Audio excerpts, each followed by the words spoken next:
see more of that in the elimination feed once they decide to get going. Not that they need to immediately, but it is APG on screen right now. The names on everyone's lips, and oh, okay, hang on a minute. We've got Gen.G finally stepping out and immediately take a knock. Yeah, it's definitely a game of chicken, really, here for Hacienda between Gen.G as well as GOAT. I mean, neither team wants to make the first move, and understandably so. But again, for Gen.G, for me, it's a case if you have shotguns on board. We saw, I think, at least 2.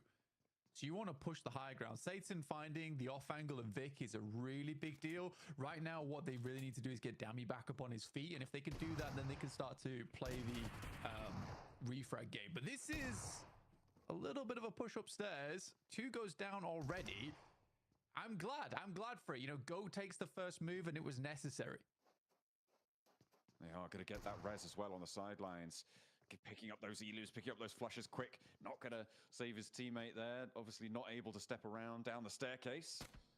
But now it's just quick left. A sliver of HP, 1 shot. He's waiting for the others to step through. Has got that double barrel. Does manage to full one through. But that is all he'll find. And it will be GOAT cleanly picking up Hacienda. And by clean, I mean none of them have died.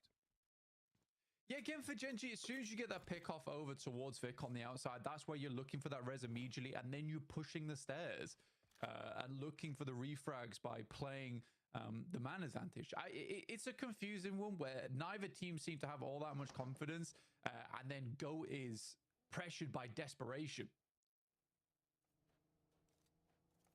That is unfortunate. Unfortunate turn of events there. GS have taken a knock as well. Loops looking to maybe send a cross for this one. They've already got the sight line on the cross, as you can see. Held down by Neil Zada. There's a vehicle. careens past him. He turns around. Not phased at all. Jafar should be going down here. Everybody moving in now towards the middle zones as Crater Fields become all the harder. A little replay on the pop-off of that fight between GOAT and Gen.G. As they're able to find some points off the back of that. Gen.G not so lucky. With GS being right in the middle as well, this pickup for Loops is pretty solid. They'll want to continue to hold this area. Oh, the sneezes right now. Yeah, it's bad. Got in a big way. The allergies are coming through thick and fast. And all my windows are closed, so I don't know. I'm allergic to be inside. Yeah, I don't know. You need to... You take a minute, that's cool. Get yourself nose blown, because the moment, I mean, you can sit down, you can get on the bench with Gen.G, right? Because they're already out. They're not they're not they're not going to be playing the rest of this match. Half of their Miramars today are a wash. Alter Ego moving in from this northeast side.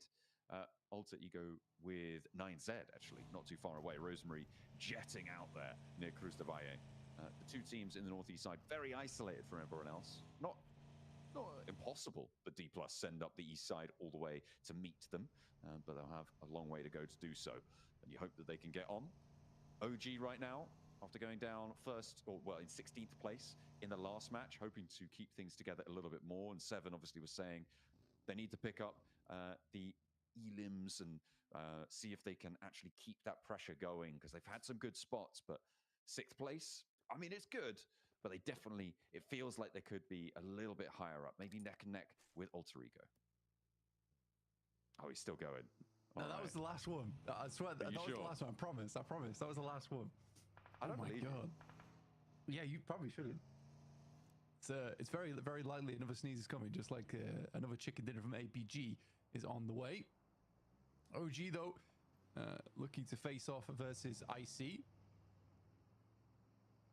Or just dip. See what they want to do with it. Second circle shift, though, John. Up towards that north side. Tiamba. Get a big split across it as well. Those hills in the middle for GS. Those really, really towering mounds that sit there. Looks like they've got most of it under control. Tiamba looking to regroup towards the middle. And they may be able to do so fairly uncontested for now. Alter Ego, not slow, but they aren't there in time to catch that Tiamba regroup.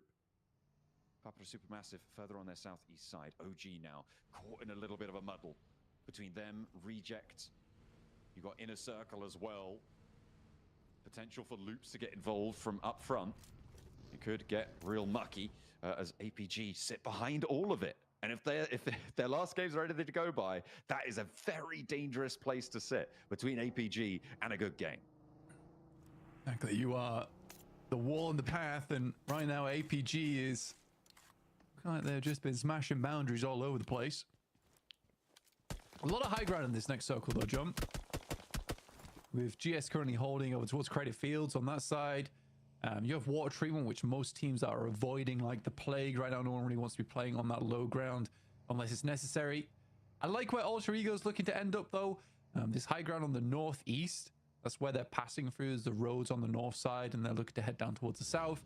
A fair few compounds will play in that area should it come there, but most teams just looking for position right now. And rightly so. The south side though much busier. On this edge, you could see the number of teams close by. APG circling around OG. And it looks like they're not quite going to find anything. Atanki may be moving up for a shot here. Looking for Doc. Knows the buggy's coming around, but Doc might have a shot of his own. Reject could have angle. No, not quite. It's just rolling around that hilltop. They do want to find something here. They are in the zone on this south edge. APG hold that mound, but sits in the middle of it all. That south control seems fairly firm right now for APG. Yeah, they are slightly pincered though between them and Loops, and I think Loops is probably the biggest target to get rid of at the moment. OG being down the hill on the roadside, they're not likely to get too involved in many of these fights over towards the southeast, so APG, they're more concerned with the likes of Icy as well as Loops playing off towards the western side of Hacienda. I think this is where APG needs to sort of slow the game down a little bit. And they don't need to pop off just yet. They might want to, though. Keep up that record. They have excelled themselves. Next circle fairly soon. As Reject mounting up some nades. It was Papara Supermassive who are causing them trouble. You can see Reject are split across their road. Apollo, I think he's going to really struggle to get back into this one with that one squeegee. They want to take shots out this way too. I mean, the circle moves out, and this next hilltop, it only makes sense. It's the next stage for them, and APG are lining up to take shots at Reject. They do still have Apollo, I believe, on the south side. No! Don't worry about, no. He is going to look to try and cross. And APG just keep going. They don't stop. He's still got more. Doc, no! It's fine. No! Oh, no. Oh, it's happening. They got too big for their boots. They're winning too much. The dockening, it's returned. Uh-oh. Oh, dear me. Yeah, that's a frustrating. I think they had a fine position where they were. Top was popping off with a mini 14 as he usually does. It's an extremely aggressive rotate coming through from Doc there. And it didn't pay out as well, which is the kicker, right? If it pays off, it's brilliant. But it seems like all too often it doesn't. At the moment, though, APG still have a solid spot. They might not have as good of inroads as they might have liked towards that northeast side without Doc's presence there. But in a circle, sit behind them, and we'll give them a challenge. Falcons moving up to the top of the perch here. I mean, they're not in the zone, but they might get some shots over towards inner circle. Redox not going to take them just yet. Yeah, this is sort of a position they want to take to try and clear our area. I think most teams know that over towards the eastern side of this ridge, it is so difficult to pass through without getting shot to bits as you pass down. APG is going to take a little bit of a wrap round here towards Papara Supermassive, trying to get ahead of the issue, which is quite smart after initially finding that knock.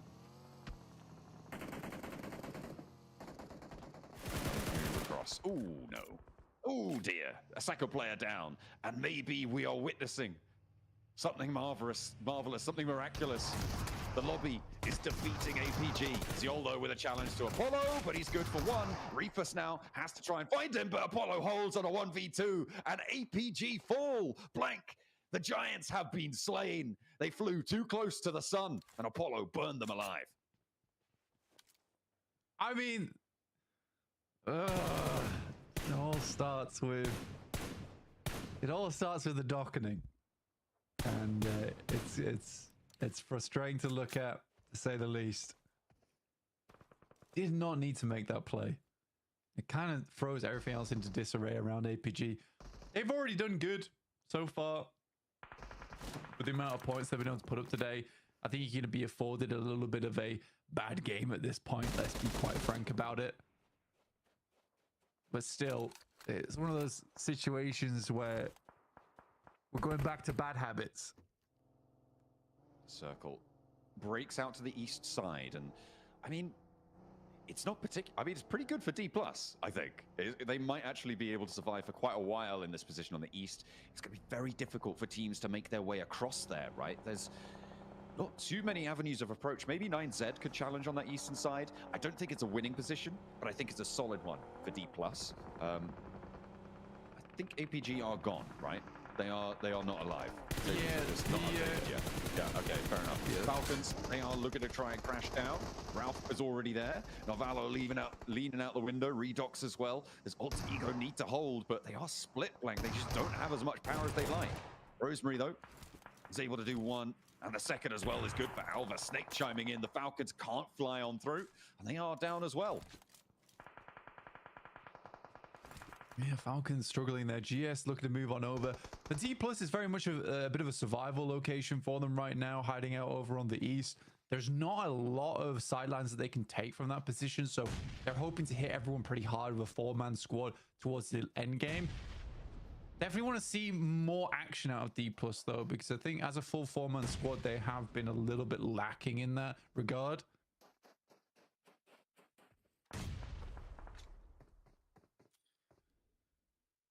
Alter Ego trying to keep GS penned in. Alter Ego, one of the few teams actually who is not in that sort of 20-point boundary sort of area. They are up in 4th place on 30 points. They're wanting to chase towards IC and 9Z up on 44 and 41 respectively. So we'll see what they can do here. In the meantime, though, Inner Circle are moving up over to the hilltop on the southwestern side. Loops going to evacuate it, and OG might be trying to push towards it as well. With Tiamba overlooking, this push could be dangerous, but they're sending their forward scout in. OG want a piece of this. Yeah, I mean, they found an initial knockout towards Tiamba. Tiamba's a pretty soft target right now, currently in 15th place. Not had the most amazing performance so far. IC's really wondering whether this fight's worth it for them. Sadly for IQ, he does get ripped to pieces on the high ground. Falak could get taken out by Nico. And WizGod is able to steal away at least one of those elims. Well, he hasn't confirmed it just yet. That might be taken down. T24, the only survivor from Inner Circle as they descend the hilltop. A bit of a mad dash. There are a lot of teams around them. They tried to carry forwards. They squirt out the side, and now the fight is between Loops and OG across these ridge lines, not in the valley in between. So they'll have to try and find their way on through, move closer to this next zone. That's what they're going to be looking for.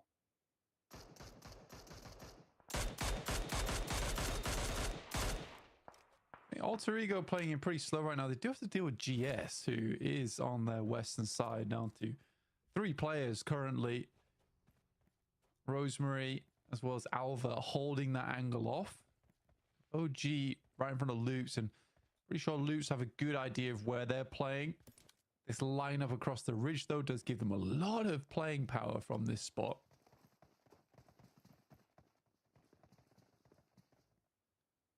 Yeah. Really going to try and feel the power as well. Add to their points tallies as best they can. Team Secret on the southeast side, needing to move in. Alter Ego still on their split blank, still Guardians to the approach. Ooh, Loops making their approach though over towards OG. One of them down, one of them very, very low there as well. Nades from Aru. He needs to up that elimination game. We were talking about it before, during the breaks between these matches, and now's the time to do it. But Tanky getting knocked as well. Aru needs to find it, and he does. The spray down's good over towards Loops. It's traded off, but it keeps them in it for just a moment longer. One of them's been flushed away. AKOP going for that heal, and WizGod cooking a nade. Ratu Boy and Neilzada both caught in the explosion. WizGod opens the cannons. It's a 1v1 now, but it's Loops to close it down. It felt like a miracle nade, but it was not to be. Everybody circles, though. The vultures approach. It's Tianba moving in. It's Papara Supermassive as well. These reses could not come quick enough, and Loops are into a 1v4v4. Oh my days. Papara Supermassive desperately wanted that one as well. They get 7 elims, so they profited a little bit off the back of it. Tiamba got 0, so they actually got none of them off the back of that. I think the flush came onto the singular player, and then that subsequently removed the rest of the players from the game before those nades hit. Smart decision. Alva. Alva not quite on. Rosemary was. 2 players from GS. I mean, Alter Ego have been keeping these guys locked up for a long while now. That's got to feel pretty appalling, really, especially on that high ground. Alter Ego do have approaches to this next zone as well. Middle of the map, now being scouted out by Team Secret. Wolves on the northeast side with E+ on the challenge. They've been quite cut off from the rest of it, but Nolbu still has his wits about him. Wolves not quite able to find it. He gets another. Nolbu nearly gets the 3rd as well. Dorin so low. But now Fabian has to step up for the oversight. Coops on the backline with the rest of the team moving in. Osal has the angle maybe as well, but Dorin is backed off. Coops can't quite find it. In goes Chips. D+ do not want to let this one go. They need to keep Nolbu alive, and Chips wants to fight. He steps up, but can't quite get the spray. Not the first one. Dorin backs off again. Has good info now, though, and a nade. Should do the trick. Lobs it down. Will take down Dorin. Now just Coops left alive off in the distance. Immediately look to pick up Nolbu. And Nolbu does such a good job there for D+. He was the big difference maker on the squad over in those finals. Fabian comes in around the side. Coops tries to find a little bit of something whilst D+ attempts to reset on this fight. But it's not meant to be, as D+ is able to stay alive. If they can run Nolbu into the circle, the real saving private Nolbu situation. For Alter Ego, though, they're currently chasing for 3rd place right now, and 3rd place is currently knocked out of the running. We're getting close to that end game. Let's see if Alter Ego can lock things down here. It is not the most difficult of final circles as well in terms of teams. All right, I mean, Papara Supermassive still up, IC, but we've only 1 player. So Alter Ego, I think that they can have a good chance here at this game. The thing that they suffered from, though, previously, Blank, obviously we saw in that Erangel match, they take these peaks and they keep on the angles a little bit longer than they probably should do.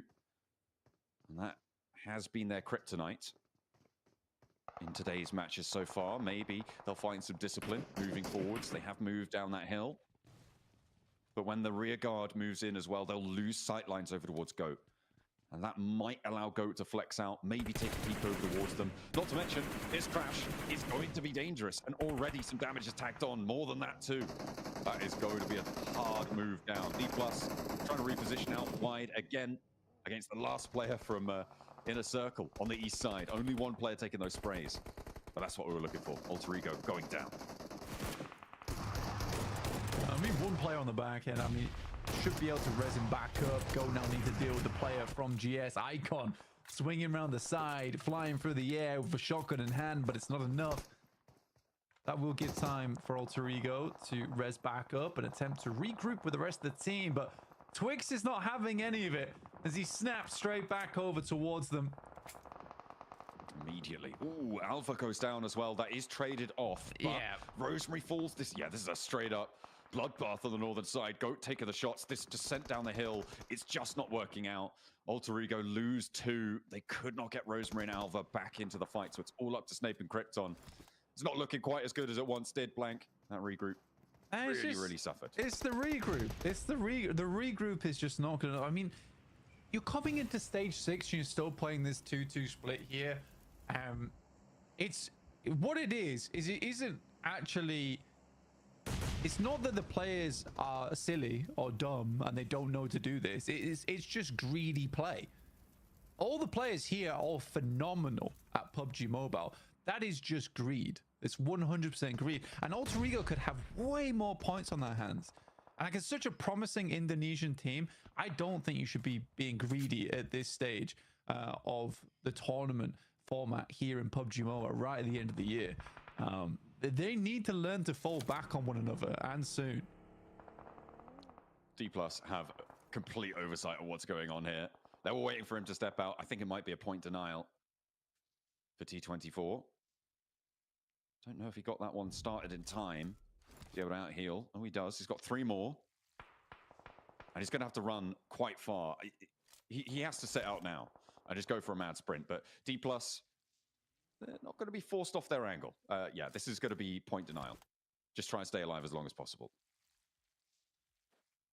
Try and get as far into this game as they can. I mean, for D+ right now, you know what the play is? The play is just to swing behind this ridge on the south side and attempt to deal with Tiamba as well as Papara Supermassive. But you just have to be confident in taking these engagements now. I mean, they could try and swing just underneath the ridge on the east here, take shots down towards Papara Supermassive as they make this crossing. But they've got to be quick because Papara Supermassive's already looking to take that position away from them. And they're moving in with 9 elims. They have been through the thick of it. D+, oh, a lovely little lineup for Chips over towards Tron B. That is a brilliant opener on the approach. Nolbu takes a lick of damage, but he will be okay. Not really in a position to go for the res. Papara Supermassive can't quite branch back out, and that's going to be the flush coming on through. Favian picks it up. The nade from Lost looked all right, but it didn't get a knock in response, and they just aren't finding anything. Osal moves up for oversight. Kamikaze on the backline, not really having an impact yet, Blank. Yeah, it's a really good maneuver from Osal as well, immediately picking up the position that Tron B held. So now he has the Papara Supermassive off angle, and that was what's going to cover them versus the other team as they approach towards them. Kraken finds Snape as he attempts to rotate out, now leaving just Krypton alive here going forward. Nobu was able to find one of the GOAT players in Twix. That was a player that moved down early on. This is exactly what I wanted to see from D+. It was a little bit late, in my opinion, but made up for the fact when you do see Chips hit that disgusting shot. Sadly, we get an interesting play there with the MG3 jumping out. They'll trade a player for a player, but they do find Nico in the process. But now it looks bad. Kamikaze in a 1v1 against Favian, and he's looking for the res on towards Nolbu, but he's already got the angle. A lot of damage sent towards Kamikaze. Can he find the final shot? Good job. Yes, he can. And D+ close it down. They lose Osal, but they're up to 11 eliminations at the moment. GOAT, though, moving into position. And Tianba, actually, looking to try and crash straight into D+. There's only the one player still alive there, and I think that's them done and dusted. 3v4 now in the final circle. To be fair, it's way better from D+, though. It looks a lot cleaner. That team fight there was well coordinated. I think there's definitely still a little bit of firepower they're missing when it comes to that closing moment. Well, not even the firepower. I think it was just the decision making towards the end that actually comes back to bite them. But it feels like D+ is starting to get back into the mix of things. I think it took a little bit of practice to get there, but you know, a couple of warm-up rounds, sometimes that's what it takes. But yeah, I was much more impressed with D+. They made the right call as well. But GOAT so far have just had a commanding presence over this lobby since basically Alter Ego gave the entirety of the north side to them for free. Bond wants to try and find a shot or do something earlier, do something pretty. But it looks like it's not quite as good looking this time around. Will be shut down. Plenty shaken by that. Like you said, dashes across, but there's 2 players with Tianba. They're all caught out in the open, and there's 4 players from GOAT on the hunt. It's all left to the 1 player left standing. A heal, a first aid comes through, maybe ticking up with the stims, but the blue zone is pushing, and I don't think he's leaving this shack. That nade's pretty close to you, buddy. Ooh. Yeah. That one's right on the doorstep. I don't know how he's dodging all these, but fair enough. Vic around the side should be an easy cleanup for GOAT there, and a much needed win for GOAT as well, being down towards the bottom side of the lobby. That will see themselves a little bit safer after that game. So very, very well played indeed. It was a controlling presence over towards the north. Alter Ego really couldn't do anything under their watch. Maybe if Alter Ego had moved earlier, it would have been a different story, but it was not to be for them this time around, which is disappointing, right? We were saying they wanted to chase for that 3rd place spot. They still did all right, but it's just not enough to put yourself into the top 3, which is really what it's all about here in the group stage for these teams. They're all looking to jump up to that 3rd place bubble. I think Alter Ego needs to realize at this point, with the amount of points towards the top side of the lobby and the points vacuum from APG, they don't need to be greedy. If they play like this, their initial rotate is good, their mid-game rotate is good, their control over stage 4 and 5 is good. It's stage 6 and onwards where they need to start figuring out how they want to transition towards that end game, how they want to start transitioning towards those 4-man angles, because it's not working right now. They can flex back out again once they have control over one side of the lobby. That is sometimes very beneficial. D+ had a good time there. Plenty of teams able to add points to their tally where they weren't before because of the lack of APG, who went down early. Blank. They went out, I think, in 15th place, which is a big turn of events, as GOAT are able to rise to the top. Crank that volume, turn it way up, turn it way up, turn it way up. Crank that volume, turn it way up, way up.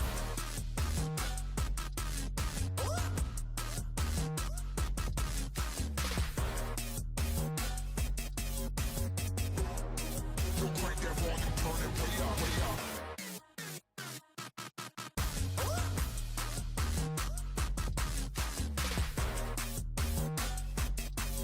Put your hands, put your city, put your fans, put your state up.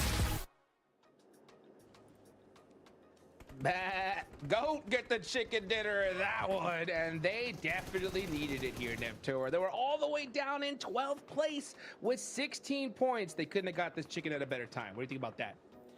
They absolutely couldn't. And I tell you what, Jukes, I really like how they got this win as well. I mean, we're seeing the final blow here. You can see just the insane amount of control they were able to hold on to because of that ridge that they had stayed behind basically the entire game almost. They were in that compound. They waited. They weren't greedy. They weren't crazy. They didn't go, oh, actually, we can do this. They went, no, we're just going to hold on, let these other teams fight it out. We're in a compound. We're looking really good. And when the time was right, then they struck, and it really worked out in their favor. 11 eliminations at the end of that to back up a win. I love that for them.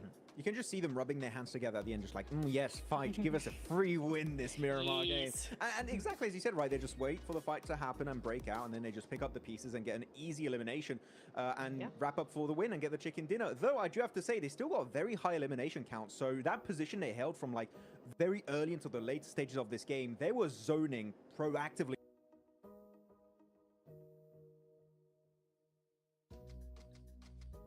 This position the entirety of the game. You want to try and hold off teams, and they did it to perfection from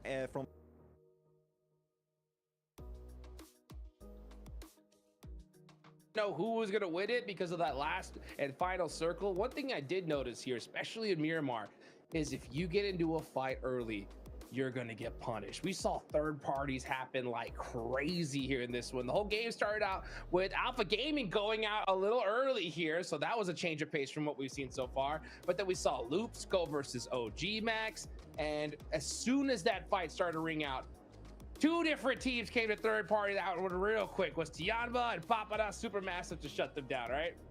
Yeah, I was like, oh, this is a great fight between Loops and Orangutan. It's relatively close. The two teams played it pretty well, I would say. And I was looking at that position thinking, hey, Papada Supermassive Blaze, that would be a really good fight to third party. And then there was also Chama, just like, they want a piece of that pie. And it was very, very busy over to the west. But I like it. It's just, we don't have to take the fight yet. But if we take the fight, we're going to facilitate our transition into the later stages of this game. So it's a very good setup for the long-term vision of this match, Niptura. So actually having those two teams go for it shows to me, again, that this lobby is insanely strong at making decisions like that. They're not easy to execute, and yet they both have the same idea. So this lobby is just S+ tier, for sure. Yeah. They're stacked. They're absolutely stacked. It's really nice to see they're proactive, which is what you need to be. For a team to be here, to be of that caliber, you've got to be proactive. And so both of them coming in at the same time, as you said, just completely showcased that. So it's really nice to see. Yeah, and it goes to show too, man, any tiny mistake is going to get punished big time here. We saw D+ getting into the Wolves a little bit early on, right? And we saw Coops just a little further back from his team, wasn't able to get to that hill in time, and D+ end up winning that fight, Neptura. But the second that fight rings out, boom, here comes Tianba with the third party, right? I mean, how crazy are these third parties going into this stage, at least compared to what we saw in the Gauntlet? Oh, they're night and day. I mean, we saw some third parties, but I think in the Gauntlet, it was just so much slower. Teams thought a lot more about what they wanted to do when it came to those third parties. And so far here, it's like, no, instantly, we go, we do it. Gun shooting, gun things, go, just go. That was the thing. That's what they've been doing, and it's so nice to see. You know I'm right, Max, because it's instant, and it doesn't give teams time to recover. So team shoot gun and that good. Yes. And win game. Good. Go. Yes. This is the great analysis we have on the desk, lads. Okay, great time. But I'm actually very keen on looking at the replays because you mentioned it. Yes. Like, timing was on point for a lot of these teams. And I'm telling you, those replays are going to see a fight break out and another team being like, oh, yoink, my fight, my eliminations. And they take it up right away. Tiamba was just a prime example doing it pretty much the entirety of this match. So Tiamba, a team that has been pretty silent, Hot Jukes, but after seeing what Thunder Talk did, right, on the Gauntlet stage, it's good to see another team from China, from PL, stepping up to the plate and getting a good performance like this. Oh, for sure. I mean, there was quite a few teams that got double-digit eliminations. I know 3 for sure, right?